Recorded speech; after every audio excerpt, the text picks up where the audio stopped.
வணக்கம் நண்பர்களே. இன்றைக்கி நம்ம சேனலில் சேமிப்பு திட்டத்தை பற்றி நம்ம தெரிஞ்சுக்கிற போகிறோம். சேமிக்கிறதுக்கு நம்மளோட பணத்தை சேமிக்கிறதுக்கு நிறைய திட்டங்கள் இருக்குது. அதில் ரொம்ப முக்கியமானது பார்த்திங்கன்னா, நம்ம போஸ்ட் ஆஃபீஸில் சேமிக்கக்கூடியது ரொம்ப பாதுகாப்பான ஒரு திட்டம்.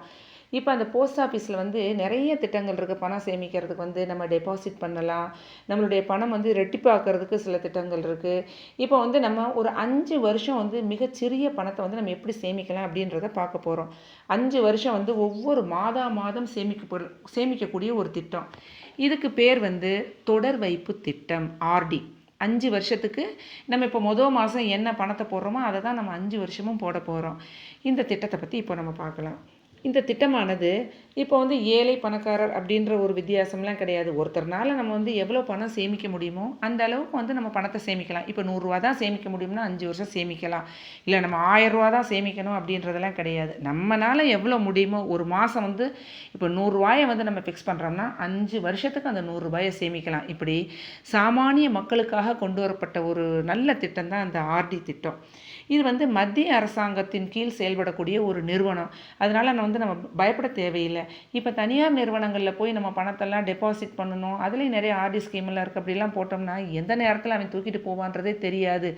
நம்மளோட நேரம் நல்லா இருந்துச்சுன்னா பணம் திரும்பி வரும், இல்லைன்னா அவன் பின்னாடி நம்ம ஓட வேண்டியது இருக்கும். நம்ம பணத்தை இழக்கிறது தான் அதோட வழியாக இருக்கும். அந்த மாதிரியெல்லாம் இல்லாமல் நம்மளுடைய பணத்திற்கு முழு பாதுகாப்பு நம்மளுடைய அஞ்சலகத்தில் இந்த மத்திய அரசாங்க திட்டத்தின் கீழே நம்மளுக்கு கிடைக்கிது. இதில் சந்தை அபாயம் அப்படின்றது எதுவுமே கிடையாது. இப்போ ஷேர் மார்க்கெட்லாம் போட்டோன்னா சில நேரம் இந்த சென்செக்ஸ் புள்ளி விதங்கள் கூடுது குறையுது, அந்த ரொம்ப அபாயமாக இருக்குது அப்படிலாம் சொல்கிறாங்க. ஏறுனா டக்குன்னு ஏறும், கீழே சரிஞ்சிச்சுன்னா அதில் பாதாளத்துக்கு போயிடும். நம்ம தேவைப்படுற நேரத்தில் ரொம்ப ரிஸ்க்கு தான் நம்ம போடுற பணத்துக்கு. அந்த மாதிரியான அபாயங்கள்லாம் இல்லாமல், சந்தை அபாயம் இல்லாமல் நிலையான வட்டியோட கூட்டு வட்டியோடு நம்மளுக்கு நம்ம கட்டுற பணம் சேஃபாக திரும்ப கிடைக்கும். அடுத்து நிறைய பேங்க்குகளில் ஆர்டி திட்டம் இருக்குது. ஆனால் பேங்க்குகளில் விட இங்கே நம்ம போஸ்ட் ஆஃபீஸில் கொஞ்சம் கூடுதலாகனா வட்டியவே நம்மளுக்கு கொடுக்குறாங்க. அதனால் இங்கே நம்ம சேமிக்கிறது ரொம்ப ஒரு நல்ல திட்டமாகவும் இருக்கும். இப்போது எத்தனை வயசில் இருக்கிறவங்க இதில் ஜாயின் பண்ணலாம் அப்படின்னா, 18 வயசுக்கு மேலே இருக்கக்கூடிய எல்லாருமே ஒரு தனி அக்கௌண்ட் ஆரம்பித்து நம்ம பணம் கட்டலாம். அப்போது இப்போ நம்ம குழந்தைங்க பேரில் இப்போ ஒரு வீட்டில் ஒரு பையன் பிறந்திருக்கான், 1 வயசு ஆகுது. என் பையன் பேரில் ஒரு ஆர்டி அக்கௌண்ட் ஓப்பன் பண்ணலாம்னு நினைக்கிறேன் அப்படின்றப்ப என்ன செய்யலாம்னா, கார்டியனாக பேரண்ட்ஸை போட்டு அக்கௌண்ட் ஆரம்பித்து நம்ம பணத்தை நம்ம போடலாம். அடுத்து இதில் ஒருத்தர் ஒரு கணக்கு மட்டும்தான் திறக்க முடியுமா, ஓப்பன் பண்ண முடியுமா அப்படின்றத நம்ம நினைக்கலாம். இல்லை, நம்ம எத்தனை அக்கௌண்ட் வேணாலும் நம்ம ஓப்பன் பண்ணிக்கலாம். எத்தனை அக்கௌண்ட் வேணும், உங்களுக்கு பணம் எவ்வளோ தூரம் நீங்கள் கட்டக்கூடிய கெப்பாசிட்டி இருக்கோ. இப்போ இந்த மாதம் 100 ரூபா அக்கௌண்ட் ஓப்பன் பண்ணுறீங்க, அடுத்த மாதம் நினைக்கிறீங்க நம்ம ஒரு 200 ரூபா இன்னும் சேர்த்து போடுவோம்னா அதுக்கு ஒரு அக்கௌண்ட் ஓப்பன் பண்ணுங்கள். இன்னும் 2 மாதம் கழித்து ஒரு 500 ரூபாயை நம்ம இன்னொரு அக்கௌண்ட் ஓப்பன் பண்ணலாம் அப்படின்னு நினச்சிங்கன்னா பண்ணலாம். அது நம்மளுடைய திறமையும் நம்ம சேமிக்கக்கூடிய கெப்பாசிட்டியும் பொறுத்தது. நம்ம ஒரு தனிநபர் எத்தனை அக்கௌண்ட்டை வேணாலும் நம்ம ஓப்பன் பண்ணலாம். இப்போது ஒருத்தர் மட்டும்தான் அக்கௌண்ட்டில் பணம் போட முடியுமா அப்படின்னு கேட்டால் இல்லை, 2-3 நபர்கள் கூட. இப்போ நம்ம ஒரு தொழில் பண்ணுறோம், நம்மளோட ஒரு 2 பார்ட்னர்ஸ் அல்லது 3 பார்ட்னர்ஸ் இருக்காங்க. அவங்க எல்லாருமே சேர்ந்து அவங்களுடைய பேரில் ஒரு அக்கௌண்ட்டை சேர்த்து ஓப்பன் பண்ணணும்னு நினச்சா தாராளமாக பண்ணலாம். அதற்கான வசதி வாய்ப்பு இதில் இருக்குது. இப்போ நம்ம ஒரு சிங்கிளாக ஒரு அக்கௌண்ட்டை நம்ம ஓப்பன் பண்ணுறோம். நம்ம தனிப்பட்ட முறையில் இப்போ முருகன் ஒருத்தர் இருக்கார். அவர் என்ன செய்கிறாரு, அவரோட அக்கௌண்ட்டை ஒருத்தர் அவரோட பேரில் ஆரம்பிக்கிறாரு.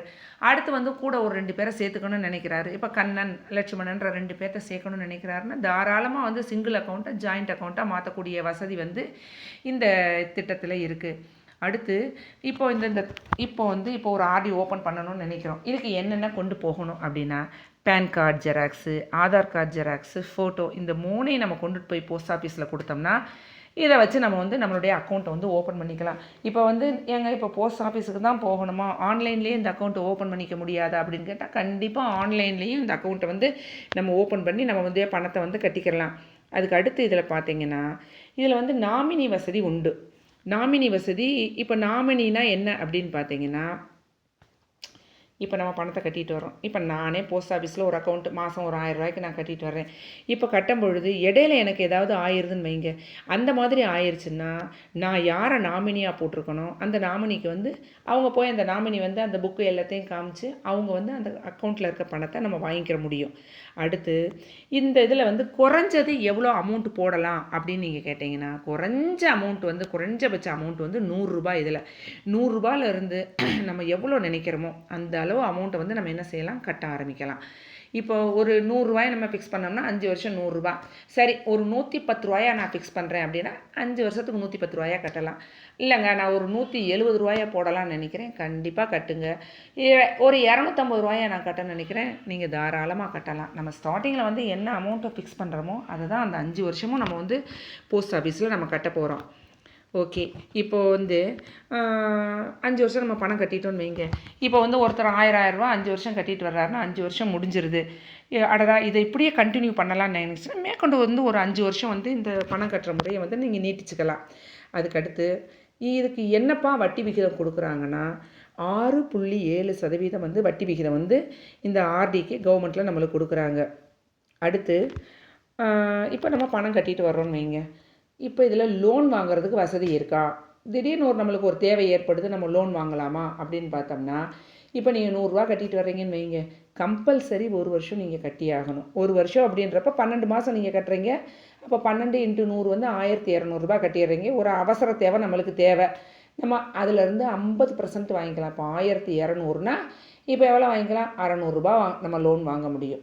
இந்த லோன் வாங்கிட்டோம்னா, சரிங்க வாங்கிட்டோம் லோனை, இதை நம்ம வந்து திரும்ப எப்படி கட்டுறது அப்படின்றத நீங்கள் கேட்டிங்கன்னா, திரும்ப வந்து இப்போ ஒரே டியூவில் கூட கட்டிடலாம். 600 ரூபா வாங்குறீங்க, ஒரு 2 மாதம் கழித்து என்னால் கட்ட முடியும்னா அந்த 2 மாதத்துக்குரிய வட்டியும் சேர்த்து நம்ம வந்து போஸ்ட் ஆஃபீஸில் கட்டிடலாம்.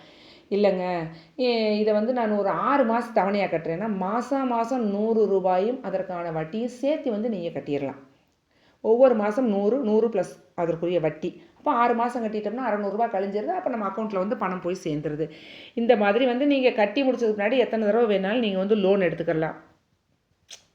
அதுக்கடுத்து பார்த்தீங்கன்னா, இப்போ வந்து நம்ம ஒரு பணம் கட்டுறோன்னு வைங்க, பணம் கட்டிட்டு வர்றோம், ஏதோ ஒரு சூழ்நிலையினால நம்மளால் தொடர்ச்சியாக பணம் கட்ட முடியலை.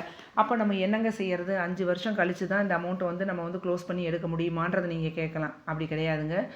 அக்கௌண்ட் ஆரம்பித்து 3 வருஷம் முடிஞ்சிருச்சுனாலே நம்ம என்ன செய்யலாம், அந்த அமௌண்ட்டை வந்து நம்ம திருப்பி நம்ம எழுதி கொடுத்து வாங்கிக்கலாம். ஆனால் வந்து வட்டி விகிதம் ரொம்ப குறையும். ஒரு சின்ன ஒரு வட்டி தான் நம்மளுக்கு வந்து கிடைக்கும். அந்த 6.7% வட்டி அந்த மாதிரி நம்மளுக்கு கிடைக்கிறதுக்கு வாய்ப்பு கிடையாது.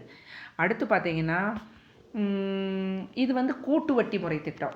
இப்போ 3 மாதத்துக்கு ஒருக்க வந்து நம்ம வட்டியை வந்து கூட்டு வட்டி முறையில் நம்மளுக்கு கொடுப்பாங்க. இப்போ 100 ரூபா கட்டிட்டு வரோன்னு வைங்க, 3 மாதம் நம்ம எவ்வளோ கட்டியிருப்போம், 300 ரூபா கட்டியிருப்போம். அந்த 3 மாதத்துக்கு அந்த 300 ரூபாய்க்கு ஒரு வட்டியை நம்மளுக்கு கொடுப்பாங்க. அதுக்கு அடுத்து 6வது மாதம் வட்டி கட்டும் பொழுது இந்த 3 மாதத்துக்கு ஒரு வட்டி கொடுத்துருப்பாங்க. அந்த வட்டி இப்போ 6 மாதம் கட்டும்போது 600 ரூபாய் ஆயிடுது. இந்த 600 ரூபாய்க்கும் ஒரு வட்டியை போட்டு நம்மளுக்கு இது பண்ணுவாங்க. அப்போ ஒரு வருஷத்துக்கு 4 தடவை வந்து வட்டியை வந்து நம்மளுக்கு கூட்டி தர்றாங்க. அப்போ வந்து திருப்பி வந்து அப்போ 5 வருஷத்துக்கு பார்த்திங்கன்னா 20 தடவை ஒவ்வொரு அமௌண்ட்டும் நம்மளுக்கு சேர்ந்துட்டு வரும்போது அந்த எவ்வளோ அமௌண்ட்டு சேர்ந்துருக்கும் அந்த அமௌண்ட்டுக்கு வந்து நம்மளுக்கு வந்து வட்டி கொடுப்பாங்க. இது வந்து ஒரு நல்ல ஒரு பெனிஃபிட் நமக்கு. அதுக்கடுத்து இதுக்கு வந்து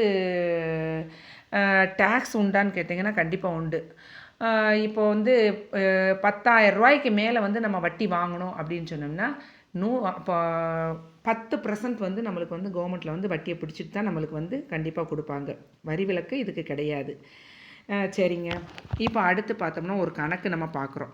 என்ன கணக்கு அப்படின்னா, எவ்வளோ பணம் கட்டுனா நம்மளுக்கு எவ்வளோ கிடைக்கும் அப்படின்ட்டு. இப்போ 100 ரூபா கட்டுறோன்னு வைங்க, 100 ரூபா 5 வருஷம் கட்டுனோம்னா நம்ம கட்டின தொகை வந்து 6000 ரூபா, வட்டி வந்து எவ்வளவு 1137 ரூபா. அப்போ நம்மளுக்கு மெச்சூரிட்டியாக 5 வருஷம் கழித்து எவ்வளோ கிடைக்குதுன்னா 7137 ரூபா நம்மளுக்கு கிடைக்கிது. அது மாதிரி இப்போ 500 ரூபா கட்டினீங்கன்னு வைங்க, அசல் 30,000 ரூபா, வட்டி 5683, நம்மளுக்கு திரும்ப கிடைக்கிற தொகை வந்து 35,683. இதே மாதிரி 1000 ரூபா கட்டினீங்கன்னா கடைசியில் நம்மளுக்கு என்ன கிடைக்கும், 71,366 ரூபா கிடைக்குதுங்க.